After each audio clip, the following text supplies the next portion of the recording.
How's it going, everybody? Haven't come to you guys since I've done my review of Night Transportation. Wanted to come with you guys and review Online Transport out of Greenfield, Indiana. I was working with them from September last year up until this month this year.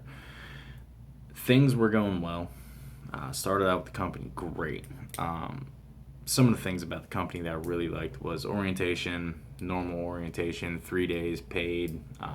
You either get paid your reimbursement for your fuel if you take your own vehicle, or they get you a bus ride up there. Awesome experience. Paid for your meals over at the hotel. They bought you lunch. It was a home every night position out of Georgetown, Kentucky, running automotive freight dedicated for Toyota. Great opportunity. I came off the road from Night Transportation to take the position, and I really do not regret it. It was a step up in pay. It was 40 cents per mile plus accessorial pays.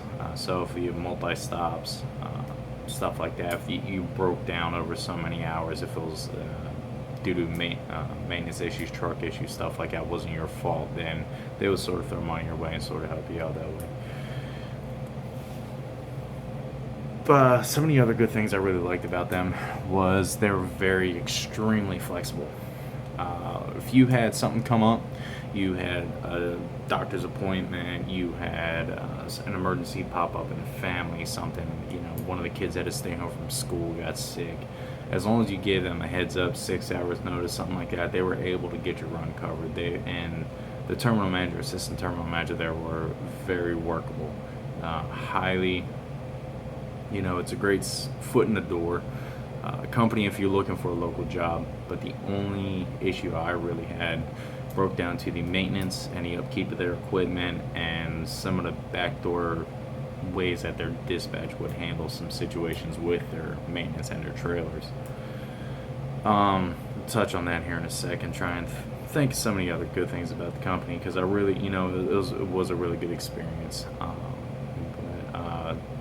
Touch into the negative side of the review. Maintenance. Okay, let's touch base on maintenance. I had a 2012 Freightliner Columbia that had about 300,000 miles on it. Those are glider kits. They run a lot of gliders. Their shop over there sucks. Completely sucks. Some of their equipment, their International 9400, are complete junk. That's what they run. Some of their older sleepers, they give them the guys, and these trucks they break down. And then they turn around and they bought about 15 of these Penske Freightliner Columbia rental trucks. I guess they made them an offer that they couldn't refuse, so they took them in, and I've seen them come in on the back of record trucks more than they were actually working. So, and some of the backdoor policies that dispatch would do is they were really trying and get over on the drivers, knowing of issues that were going on, and they were very sly about it. They wouldn't send in messages. You know how dispatch works. They wouldn't send in the messages. They'd talk about it verbally over the phone. But for instance, they were very good. Don't get me wrong. They did not force a driver to haul broken equipment or anything that would be against DOT. They would just try and pull it over on the driver after it was reported. So let me give you an instance. I had a trailer that it was an older trailer. I think it was 1999 older trailer from the previous company they had bought out. And the tandems were the locking bar and the tandems. There's nobody else around, so I really couldn't ask anyone to help. Didn't have a pair of vice grips because it was a loaner truck, because my truck was in the shop. And my tools were in there. I was supposed to be fixed that day, so I didn't have my vice grips on me. But anyway, I couldn't get the bar to hold out, so I called dispatch to let them know. And come to find out that even if I had it slid, whenever I started doing the brake test on the trailer, you literally drag that trailer across the parking lot. Anyway, long story short, they called a driver later on who would have been taking about 2 hours after me. Gave me his trailer, called him up, said, hey, we need you to take this trailer. Well, whenever he showed up to take that trailer, that was a trailer that I had already said was broken.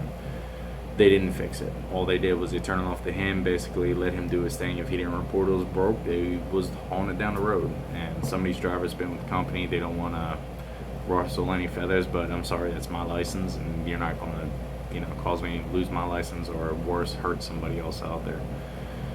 And people would drive it down the road. There's some drivers that just didn't do pre-trips, didn't give a crap, hand off the headaches to the next driver, and I couldn't handle it anymore. But my overall experience, it was a good foot in the door for a local job, but I'm very glad that I'm not with them anymore, because some of the safety issues they have over there are just crazy. And I mean, if you're into dealing with the headaches, I mean, they pay 40 cents a mile. You bring home gross anywhere from $850 to $1,100 a week, just depending on the runs. Besides that, I have a new opportunity, bigger, better opportunity. I'll be making that video here shortly.